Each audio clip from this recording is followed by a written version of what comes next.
नाज़रीन, तमाम तर कोशिशों के बावजूद पाकिस्तान की सरकार ने, आज़ाद कश्मीर की सरकार ने मिलकर बहुत जोर लगाया कि ये एहतजाज शुरू ना हो पाए। जो पहिया जाम हड़ताल की एक कॉल है जॉइंट अवामी एक्शन कमेटी की, उसके ऊपर लोग ना निकले, लेकिन कामयाबी मिली नहीं। हुआ यह कि लोग बहुत बड़ी तादाद में निकल आए 9 जून की सुबह, और इसकी तवक्को की जा रही थी कि लोग निकलेंगे, लेकिन इतनी बड़ी तादाद में निकलेंगे इसका अंदाजा नहीं था। 2 जगहों से लॉन्ग मार्च का आगाज हुआ जहां पे सुबह लोग निकले, और वहां पे इक्का दुक्का वाकयात भी हुए, झड़पें हुई, लड़ाई हुई, काफी डंडे भी चले और बहुत सारे लोग जख्मी भी हुए। चंद शहादतों की भी इतला है, लेकिन अभी तक चीजें कंफर्म नहीं हो रही। तो काफिला रुका नहीं है, बल्कि लोगों ने कंट्रोल कर लिया शहर के ऊपर, सड़कों के ऊपर, और वो आगे बढ़ना शुरू हो गए। एक तो जनाब मीरपुर से बड़े काफिले निकले हैं और दूसरा डुडियाल से। ये दो जो है वो बिगनिंग वाले पॉइंट्स हैं, बिल्कुल जहां से काम शुरू होता है, डुडियाल और मीरपुर से। ये नक्शा मैं आपके सामने रखता हूं। ये है जी आजाद कश्मीर का नक्शा। ये बिल्कुल बारीक नक्शा है। ये नीचे सबसे अगर आप गौर से देखें तो नीचे बिंबर का इलाका है, उसके ऊपर मीरपुर का एरिया है। तो ये ढुडियाल है और साथ मीरपुर है। यहां से काफिले निकलते हैं और वो इकट्ठे होने के बाद अब कोटली की तरफ बढ़ रहे हैं। कोटली जो है वो एक बड़ा हसास मुकाम है। कोटली को अगर क्रॉस कर लिया इन काफिलों ने तो उसके बाद फिर इनको रोकना मुश्किल हो जाएगा, बल्कि बहुत मुश्किल हो जाएगा। उसकी वजह यह है कि कोटली से ऊपर जब आप चले जाते हैं, पुलंदरी, रावलाकोट, बाग, तो ये वो लोग यहां पे रहते हैं जो बहुत सख्त गिर किस्म के लोग हैं, और वो बड़े सख्त लोग हैं। वो जहाद में बिलीव करते हैं, और मकबूजा कश्मीर में भी इन लोगों ने बड़ा लंबा अरसा बहुत सारा जहाद लड़ा है। तो यहां के लोग जो हैं वो बड़े सख्त तबीयत के हैं, और जो हार्डकोर टीमें हैं जो ज्वाइंट अवामी एक्शन कमेटी से ताल्लुक रखती हैं वो यही की हैं, यानी रावलाकोट के और पुलंदी के लोग हैं। तो कोटली का एक बड़ा चैलेंज है जिसको इस बहुत बड़े इज्तिमा ने क्रॉस करना है। हजारों की तादाद में इसमें लोग हैं। कई इलाकों में मारपीट जो है वो रिपोर्ट हुई है अभी तक, और कोटली से कुछ इतलात के मुताबिक 3 और कुछ इतलात के मुताबिक 7 अफराद के जाम बहक होने की इतला आई। उसके अलावा कोटली से पता चला है कि 5 सिक्योरिटी एहलकार भी जख्मी हुए हैं और दर्जनों शहरी जख्मी हुए हैं। जबकि कोटली में जो सरकारी अस्पताल है उसमें रेंजर्स ने अपना कंट्रोल कर लिया है। ये जो अस्पताल पे कंट्रोल करने का एक तरीकाकार है, ये इस्लामाबाद पिम्स अस्पताल से दरियाफ्त हुआ था। जब 26 नवंबर 2024 को गोलियां मारी गई पाकिस्तान तहरीक इंसाफ के वर्कर्स को, तो उसके बाद लोग वर्कर्स को उठा के अस्पताल की जाने भागे। तो करीबी अस्पताल जो था वो पिम्स अस्पताल था। तो जैसे ही लोग पिम्स अस्पताल पहुंचते गए तो वहां पे सिक्योरिटी फोर्सेस की गाड़ियां खड़ी थी, वो लोगों को उठा के गाड़ियों में डाल के गिरफ्तार करना शुरू हो गए। तो ये एक तरीकाकार रखा गया था पहले गिरफ्तारियों का। तो आजाद कश्मीर में भी इसी तरीकाकार पे जो कोटली के अंदर अस्पताल है उस पर रेंजर्स ने कंट्रोल किया हुआ है। वहां से जो मकामी इंफॉर्मेशन या रिपोर्ट्स आ रही है उनके मुताबिक वीडियोस बहुत मुश्किल से आ रही हैं, लेकिन बहुत सारी वीडियोस अब मेरे पास मौजूद है। पूरा इनबॉक्स भरा हुआ है, बड़े पैमाने पे लोग मैसेजेस कर रहे हैं और वीडियोस भिजवा रहे हैं। कोई ना कोई बंदोबस्त उन्होंने कर रखा है कि इंफॉर्मेशन पहुंच जाए। तो बरतानिया में यहां पे इंफॉर्मेशन, मेरे ख्याल में इस्लामाबाद में इंफॉर्मेशन पहुंचे, उससे पहले बरतानिया में इंफॉर्मेशन पहुंच जाती है। और रीजन उसका यह है कि बरतानिया में बहुत बड़े पैमाने पे, बहुत बड़ी तादाद में ओवरसीज कश्मीरी रहते हैं। तो ये जुड़े हुए हैं अपने घर वालों के साथ, और जहां जहां पे इनके पास फैसिलिटी है, ये वहां से वीडियोज आ रही है कि जनाब इस इलाके में अब ये हो रहा। अमली तौर पे जो आजाद कश्मीर है वो वहां लॉकडाउन है, यानी वो बंद है। हुकूमत ने पूरी कोशिश की कि बाजार बंद ना हो, इलाके बंद ना हो, लेकिन हु का आलम है। बहुत सारे इलाकों में, कुछ एरियाज में कुछ दुकानें खुली भी हैं, लेकिन ज्यादातर कश्मीर जो है वो लॉकडाउन के जेर असर है। और जो ज्वाइंट अवामी एक्शन कमेटी, जिसे कलअदम करार दे दिया गया, उस कमेटी की कोशिशों से उन्होंने कश्मीर को बंद किया हुआ है। जो काफिला चला है उसे क्या चीजें मुयसर आई वो भी मैं आपको बताया। तो लोगों ने अपने घरों से खाना खिलाया। ये बड़ी हैरत की बात है कि लोग किस तरह से इस ज्वाइंट अवामी एक्शन कमेटी के साथ जुड़े हुए हैं। ये बहुत हैरानकुन है। लोगों ने अपने घरों से खाना खिलाया कश्मीरियों को जो निकले हैं एहतजाज करने के लिए, और रास्ते में सबीलें लगी हुई हैं पानी की। कुछ बेकरियां जो हैं वो खुली थी, वहां से लोगों को खाने पीने की चीजें दी गई। तो दवाइयों के अलावा, बेकरियों के अलावा, दूध की दुकानों के अलावा या मेडिकल स्टोर्स के अलावा, इन चीजों के अलावा बाकी तमाम चीजें बंद हैं। और खास तौर पे जहां से ये काफिला गुजरा है वहां पे तो मुकम्मल तौर पे पहिया जाम हड़ताल और बंदिश है हर चीज की। सिर्फ वही लोग चल रहे हैं जो काफिले के अंदर शामिल हैं। यहां पे एक पुल है जिसका इफ्तिताह नहीं हो रहा था बड़े लंबे अरसे से, और बड़े लंबे अरसे से इसके ऊपर जो है वो एक कंट्रोवर्सी भी थी, 20-25 साल हो गए। तो मुजाहिरीन ने ये उठाया, हरियाम पुल जो है इसका इफ्तिताह भी कर दिया जाते जाते, और ये पुल को क्रॉस करके आगे की तरफ बढ़ रहे हैं। इस वक्त ये काफिला कहां पे है? जो बड़ा काफिला है वो इस वक्त मौजूद है कोटली के दरवाजे पे, यानी यहां पे एक पावर प्लांट है, उसके करीब से गुजर के ये पहुंच गए हैं, बिल्कुल कोटली में दाखिल होने वाले हैं।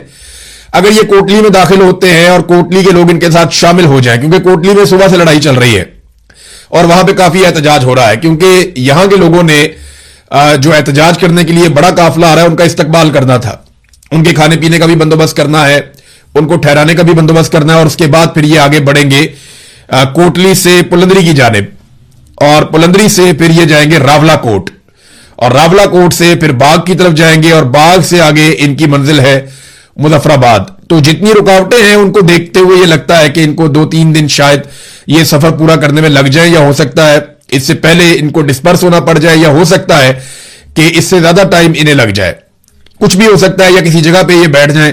लेकिन अभी फिलहाल ये कोटली के दरवाजे पे है बहुत बड़ा काफिला। पुलंदरी में लड़ाई हुई है, वहां पे मकबूल भट्ट चौक है जो बड़ा मशहूर चौक है वहां का। मकबूल भट्ट जिसे भारत भी एक दहशतगर्द समझता था और पाकिस्तान की एजेंसियां भी उनके साथ बहुत जुल्म करती रही हैं। मकबूल भट्ट एक बड़ा हीरो है, एक बहुत बड़ा नाम है, उसके ऊपर तो पूरी किताब लिखी जा सकती है, पूरा वीलॉग किया जा सकता है, बहुत सारे वीलॉग्स किए जा सकते हैं। तो मकबूल भट्ट चौक है एक पुलंदरी में। मकबूल भट्ट चौक में लड़ाई चल रही थी, और इस वक्त जो ताजा मनाजिर आए शाम के वक्त, उनके मुताबिक मकबूल भट्ट चौक में भी मुजाहिरीन का कंट्रोल है, वहां पे सिक्योरिटी फोर्सेस का कंट्रोल नहीं है। तो कुल मिला के सूरत हाल यह है कि काफिला निकला, बड़े पैमाने पर लोग निकलकर पहुंच गए कोटली के करीब। कोटली में और पुलंदरी में लड़ाई चल रही है सिक्योरिटी फोर्सेस की अवाम के साथ, और रावला कोट में भी अवामी ज्वाइंट एक्शन कमेटी के साथ झड़पें जारी हैं। कई जगहों पे लोग जुलूस निकाल रहे हैं, छोटी छोटी रैलियों की तादाद में, छोटे छोटे, यानी कहीं पे 200, कहीं पे 500, कहीं पे 800, इस तरह लोग निकल रहे हैं, और निकल के वो अपनी एग्जिस्टेंस शो कर रहे हैं, अपने लोगों को गरमा रहे हैं। लेकिन जैसे ही ये मेन काफिला अगर पहुंच जाता है और वो गुजर जाता है कोटली के अंदर से, तो कोटली से बहुत बड़ी तादाद में लोग शामिल हो सकते हैं।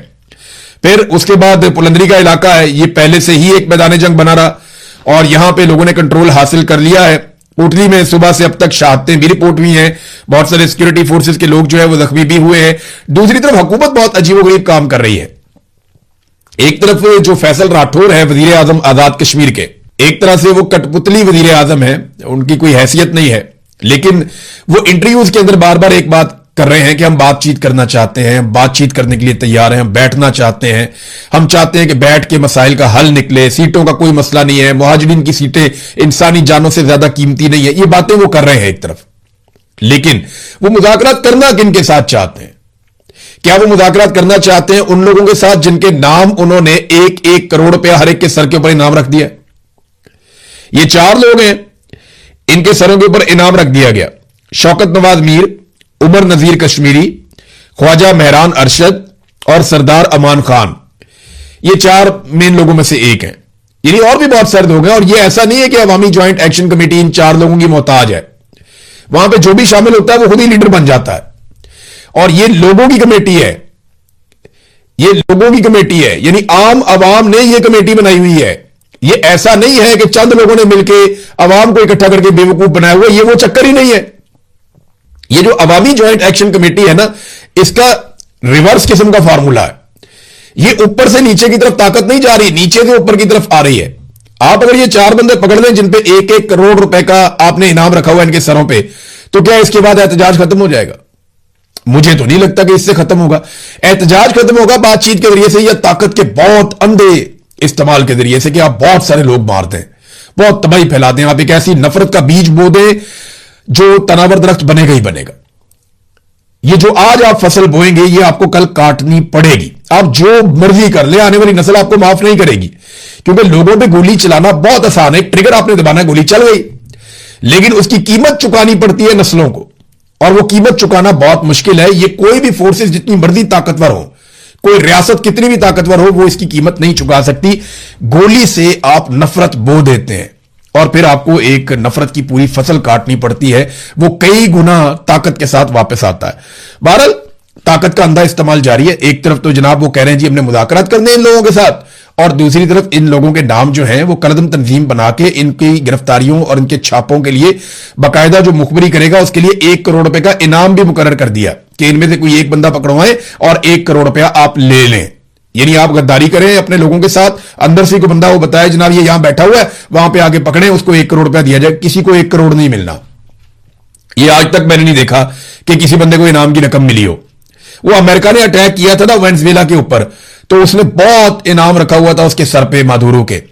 तो जिन लोगों ने कहा था कि ये इनाम हमें मिले, अमेरिका ने कोई नहीं दिया इनाम। इधर अमेरिका इनाम नहीं देता तो पाकिस्तान इनाम देगा? सवाल ही पैदा नहीं होता। अगर फैसल राठौर साहब वाकई चाहते हैं कि उन्होंने मुज़ाकरात करने हैं तो वो ये कलदम का ठप्पा हटाएं, ज्वाइंट अवामी एक्शन कमेटी के लोगों के साथ बैठ के बातचीत करें, उनके सर के ऊपर जो इनामात रखे गए हैं ये सिलसिला रोकें। और बड़ी अजीबोगरीब खबरें पाकिस्तान की मीडिया पे चलवाई जा रही।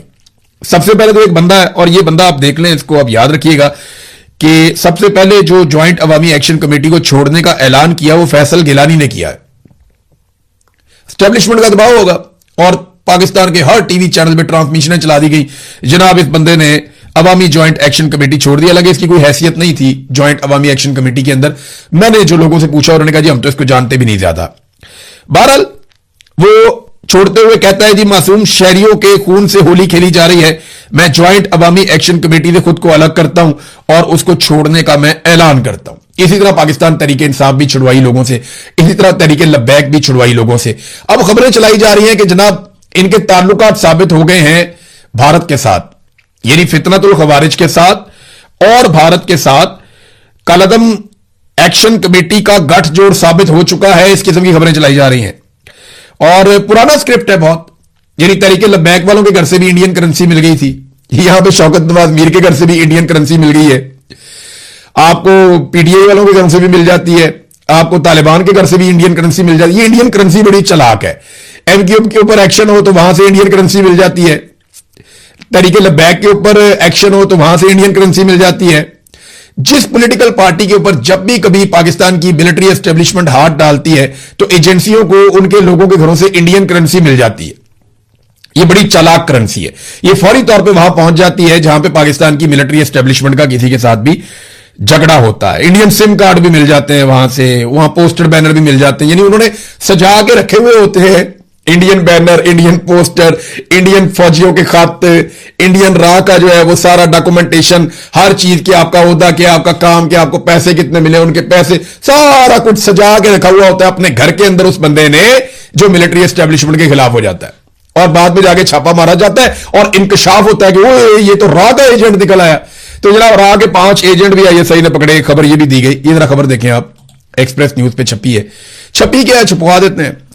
वो कह रहे हैं जी फितनतुल खवारिज भारत और कलदम अवामी एक्शन कमेटी का गठजोड़ बेनकाब हो गया, होश रुबा इंकशाफात सामने आ गए और जनाब राह के लिए सरगर्म खारजी शहजाद के कलदम एक्शन कमेटी से रवाबित मंजरेआम पर आ गए। जनाब राह के बंदे पकड़े गए, राह के जो बंदे हैं वो 5 बंदे, उनका पता चल गया कि ये राह के हैं, आईएसआई ने कार्रवाई की। और जनाब यही बंदे जो राह के साथ ताल्लुकात रखते हैं, यही बंदे अवामी ज्वाइंट एक्शन कमेटी के भी मेंबर हैं। ये जनाब अब इस किस्म की खबरें चलवाई जा रही हैं। तो ये पुराना स्क्रिप्ट है, पुरानी खबरें हैं, कोई नई चीज इनमें नहीं है, ये हमेशा से यही होता रहा है। तो जब आपने मुज़ाकरात करने हो तो फिर आपको कम से कम दिल बड़ा करना पड़ेगा, उन लोगों को मौका देना पड़ेगा कि वो आकर बैठते आपसे बात करें। जो वजीर आजम है आजाद कश्मीर का, वो इस्लामाबाद से वापस कश्मीर जाने के लिए तैयार नहीं है, वो इस्लामाबाद में बैठे हैं, वो कश्मीर जा ही नहीं रहे। और जो ज्वाइंट अवामी एक्शन कमेटी के लोग हैं वो चुपते फिर रहे हैं कि उनके ऊपर पुलिस और रेंजर्स और सिक्योरिटी फोर्सेस छापे मार रही हैं, वो उनके खून के प्यासे हो गए, उन पे गोलियां भी चलाई गई हैं, वहां लोग भी शहीद हो रहे हैं। तो मुज़ाकरात कौन करेगा, किसके साथ करेगा, कहां पे बैठेंगे? ये सिर्फ मुज़ाकरात की बात करके फेस सेविंग ले रहे हैं ताकि कल कलां को ये कहें जनाब मैं तो बातचीत करने का हामी था, देखिए हमने बातचीत के जरिए मसला हल कर दिया। हालांकि बातचीत के तमाम दरवाजे इन लोगों ने बंद कर दिए। कल तलत हुसैन का प्रोग्राम चल रहा था, एस्टेब्लिशमेंट ने वहां पे चलते प्रोग्राम के अंदर मैसेज भिजवा के तलत हुसैन को बताया कि जनाब हमने नहीं ये कबूल करना, ये जो आप वजीर आजम कह रहा है ये बकवास करता है, ये हम नहीं मानते इसको। यानी सादी बात तो यही है ना, वजीर आजम वहां पे कोई और बात कर रहा था, तलत हुसैन को मैसेज आ जाता है एस्टेब्लिशमेंट का और उसको बताया जाता है जनाब हम नहीं ये मानते, ये जो भी कहता है कहता रहे बेशक। तलत हुसैन ने पढ़ के वो मैसेज सुना दिया वजीर आजम को और वजीर आजम कहता है नहीं जी ठीक है, वो भी अपना पैंतरा बदल गया फौरी तौर पर। ये नाज़रीन पाकिस्तान के अंदर मीडिया जर्नलिज्म कर रहा है, सियासतदान सियासत कर रहे हैं और एस्टेब्लिशमेंट जो है वो फैसले कर रही है। आईजी ने नाज़रीन एक बड़ी अजीबोगरीब तकरीर कर दी वहां पे सियासतदानों वाली। बल्कि मैं अभी देख रहा था कि ईरान ने जंग लड़ी अमेरिका के साथ, किसी अमरीकी या ईरानी जर्नैल ने भी ऐसी तकरीर नहीं की, किसी इसराइली जर्नैल ने भी ऐसी तकरीर नहीं की, पूरे मिडल ईस्ट के अंदर किसी जर्नैल ने या किसी फौजी ने या किसी सियासतदान ने ऐसी शानदार तकरीर नहीं की, या पाकिस्तान के जर्नैलों ने कभी इंडिया के साथ लड़ाई में ऐसी तकरीर नहीं की, ना कभी इंडियन जर्नैलों ने ऐसी तकरीर की है जैसी तकरीर कर दी आईजी कश्मीर ने। ये आईजी कश्मीर वही आदमी है जिसने कहा था 1000 बंदा मारूंगा तो अमन आ जाएगा। अब ये कश्मीर पहुंचा हुआ है। ऐसे ज़हनी मरीज को तो सवाल ही पैदा नहीं होता कभी कोई सिविल सर्विस के अंदर रखे भी, लेकिन आसिम मुनीर साहब के दौर में इसको आईजी बनाकर कश्मीर में भेज दिया गया। वो अपनी कार्रवाई डाल रहा है, बंदे मर रहे हैं वहां पे, सिक्योरिटी फोर्सेज के लोग भी मर रहे हैं, दूसरी तरफ जो सिविलियंस हैं वो भी मर रहे हैं। तो लोगों की जान जा रही है, इनका क्या जा रहा है? वो सीने पे हाथ मार मार के ये कर दूंगा वो कर दूंगा, वो वहां धमकियां मेज किस्म की बातें कर रहा हो। ये आईजी को क्या जेब देता है? अब चाहे इस्लामाबाद का आईजी हो, चाहे कश्मीर का आईजी हो, ये जिस तरीके से सीना ठोक रहे हैं अवाम के सामने, क्या ये अवाम का सामना भी कर सकते हैं? जो अवाम अपने टैक्स के जरिए से आपको तनख्वाह देते हैं, आपको पालते हैं, आप उनके खिलाफ ऐसा रद्देमल कैसे दे सकते हैं? जब भी आप अवाम के पुरअमन एहतजाज के ऊपर जाके अटैक करेंगे, क्रैकडाउन करेंगे, तो लोग आगे से रिएक्ट करेंगे। अब जस्टिफाई नहीं किया जा सकता। जो शहीद हुए पुलिस वाले वो हमारे भाई हैं, हमारे सिक्योरिटी फोर्सेस के लोग भी हमारे अपने बच्चे हैं, वो कौम के बच्चे हैं, लेकिन कौम के बच्चों को लड़ाने वालों के खिलाफ बोलना, अगर इतनी जरूरत है तो, अगर इतना हौसला है तो बात कर और ये कह कि कौम के बच्चों को लड़ाने वाले जो हैं वो कौम के मुजरिम हैं, जिन्होंने लाकर सिविलियंस को और फोर्सेस को आमने सामने खड़ा कर दिया। वो तकरीर ऐसे कर रहा है जैसे वो मकबूजा कश्मीर में जा रहा है, मकबूजा कश्मीर फतह करने के लिए। ओ भाई, ये कश्मीर है, आजाद कश्मीर है, ये अपने लोग हैं, इनको ऐसे नहीं मारना। जितना गुस्सा और जितने जज्बात तुम दिखा रहे हो, अगर इतने जज्बात दूसरी तरफ से भी दिखाए गए, ये तो बहुत बड़ा तसादुम हो जाएगा। तो ये जल्दी पर तेल का काम कर रहे हैं। और ये ऐसे बेवकूफ लोग सिर्फ अपनी जाती तशहीर के लिए और अपनी जाती वाहवाह के लिए और गुड बुक्स में आने के लिए, बड़े बड़े ताकतवर लोगों की या एस्टेब्लिशमेंट की गुड बुक्स में रहने के लिए वो इस तरह के ब्लंडर करते हैं और कीमत इन ब्लंडर्स की बाद में कौम अदा करती है। अहमद फरहाद साहब ने बड़े जबरदस्त तरीके से एलैबोरेट किया कि ये अवामी ज्वाइंट एक्शन कमेटी का जो एक लॉन्ग मार्च निकला है, इसके मकासद क्या है, और ये बार बार वो कमेटी बता चुकी है और उन्होंने बाकायदा इसको लिख कर भी बताया, बोल कर भी बताया। मैं आपके सामने, नंबर 1, उन्होंने कहा जी ये तहरीक है ना, ये पाकिस्तान के खिलाफ नहीं है। नंबर 2, किसी इदारे के खिलाफ नहीं है। नंबर 3, किसी कौम के खिलाफ नहीं है। नंबर 4, ये बुनियादी अवामी हुकूक की तहरीक है। नंबर 5, अशराफिया की मुराद के खिलाफ है। नंबर 6, सियासी इंजीनियरिंग के खिलाफ है कि 12 सीटों से जो सियासी इंजीनियरिंग की जाती है और पूरे निजाम को कंट्रोल करके एक सरकारी ऑफिसर या एक फौजी ऑफिसर वो पूरा का पूरा कश्मीर का खित्ता चला रहा होता है, तो यह नामुनासिब है। वो ये कहते हैं सियासी इंजीनियरिंग के खिलाफ है, गैर कानूनी और गैर मंतकी नशिस्तों के खिलाफ है, सेहत की नाकस सहूलियात के खिलाफ है, नाकस इंफ्रास्ट्रक्चर के खिलाफ है, कई अशरों की महरूमियों के खिलाफ है। यह जनाब वो तहरीक है और इसको उठाकर इंडिया के साथ, मुझे बताएं ये सारे काम इंडियन राह चाहती है कि पाकिस्तान में ये सारे काम हो, या भारतीय खुफिया एजेंसी पाकिस्तान में ये काम करना चाहती है? पाकिस्तानी एजेंसियां क्या कर रही हैं वो देख लिया पाकिस्तानी टीवी के ऊपर। आज इमरान खान की फिर मुलाकात नहीं हुई, इमरान खान से मुलाकात मुकम्मल तौर पे बंद है।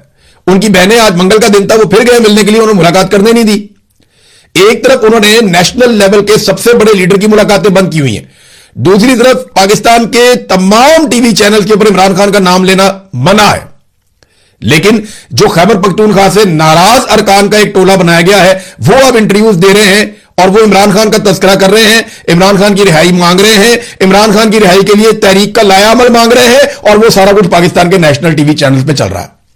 जरा अपने आप से पूछिए आप एक दफा कि जिस आदमी का नाम पाकिस्तान के नेशनल टीवी चैनल्स पे नहीं लिया जा सकता, उसकी रिहाई की तहरीक चलाने का मुतालबा पाकिस्तान के नेशनल टीवी चैनल्स पे चल रहा है, और कुछ नाराज अरकान सो कॉल्ड वो मुतालबा कर रहे हैं और वो टीवी पे चल रहे हैं। पहले तो पूछो तुमने कौन सी कुर्बानी दी है भाई इमरान खान को बाहर निकालने के लिए? मुझे सुहेल अफरीदी से कोई हमदर्दी नहीं है, वो जो कर सकता था उसने नहीं किया। सुहेल अफरीदी के पास बहुत बड़ा मौका था, अभी भी है, लेकिन सुहेल अफरीदी ने मौके से फायदा नहीं उठाया। उसने नौजवानों को इकट्ठा नहीं किया जो वो कर सकता था।